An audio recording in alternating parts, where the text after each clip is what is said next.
আসসালামু আলাইকুম ওয়া রাহমাতুল্লাহি ওয়া বারাকাতুহু। আমরা অনেক সময় এক্সেলে ডেট ইউজ করে থাকি। ডেট অর্থাৎ ১, ২, ৩, ৪, ৫ বিভিন্ন মাসের ডেট ইউজ করে থাকি। অনেক সময় দেখবেন আপনার ডেট আ লিখলে বা টাইপ করলে আপনার ম্যানুয়ালি টাইপ করতে অনেক সময়ের ব্যাপার হয়। আবার অনেক সময় এরকম টান দিলে দেখুন এটা এলোমেলো সংখ্যা চলে আসে। তো এক্ষেত্রে আপনি যদি সঠিকভাবে করতে চান তাহলে আপনার একটা ট্রিকস অবলম্বন করতে হবে বা ফর্মুলা অবলম্বন করতে হবে। তো আপনি ১ম একটি টাইপ করুন, একটা ডেট টাইপ করুন ১/১/২০২৪। তো আপনি একটি ফরম্যাটে নিয়ে আসুন।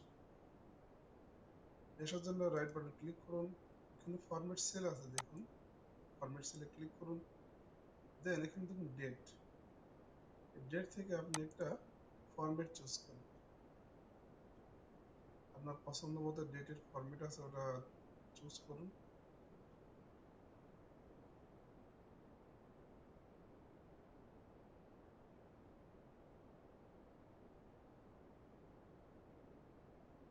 তো আমি একটা সিলেক্ট করে দিলাম। এখানে এই ফরম্যাটটা সিলেক্ট করলাম। ওকে বাটন ক্লিক করলাম। তো এক্ষেত্রে আপনি কি করবেন এখন? তো আপনি এখানে আপনার কার্সরটা রাখবেন। এরপর আপনি দেখবেন সামেশনের নিচে একটা অ্যারো বাটন আছে, এখানে ক্লিক করবেন। দেখুন সিরিজ আছে, এখানে ক্লিক করবেন।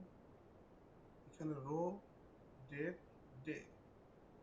আপনি এখানে দেখেন স্টেপ ভ্যালু আপনি শুরু করবেন কোথায় আর স্টপ করবেন কোথায়, এটা আপনাকে প্রথমে জেনে নিতে হবে।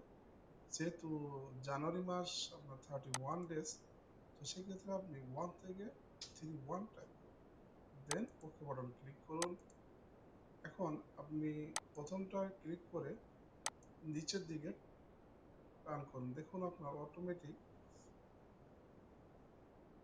৩১টা ডেজ হয়ে গেছে। এখানে কিন্তু আপনার কোনো এলোমেলো সংখ্যা হয়নি। দেখুন এখানে আপনার পুরা ১ থেকে 31 ডেজ পর্যন্ত হয়ে গেছে। তো এভাবে আপনি নতুন, নতুন ট্রিক্স পেতে আমার চ্যানেলটিকে সাবস্ক্রাইব করুন এবং অন্যদের সাবস্ক্রাইব করতে উৎসাহিত করুন। ধন্যবাদ সবাইকে।